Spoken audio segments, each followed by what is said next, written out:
Pemirsa, polisi berhasil menangkap pelaku penyiraman cukup parah terhadap bininya Dewe. Susudem 3 tahun bersingit berpindah-pindah lokasi ngilangi jejak. Motif pelaku nekat siram cukup parah karena masalah cemburu samu masalah rumah tangga. Kasus apa? Penyiram cukup parah ya. Habis itu wajahnya itu. Gara-gara apa? Aku tanya dulu.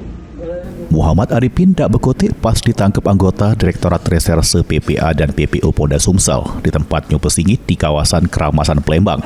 Lanang 57 tahun ini ditangkap karena nekat nyiram cukup parah bininya pada 2023 yang liwat. Sehingga korban ngalami luka tunu di sekujur badannya.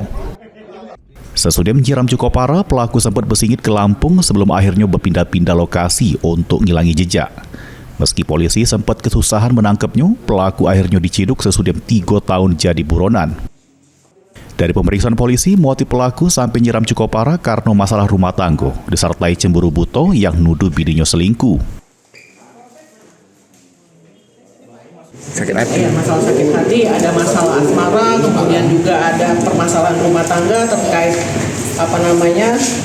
masalah gaji, ekonomi ya banyak faktor. Selama 3 tahun ini dari waktu itu masih subjek PPA, masih bergabung dengan Direktorat Kriminal Umum, sudah melakukan upaya-upaya selama 3 tahun tersebut.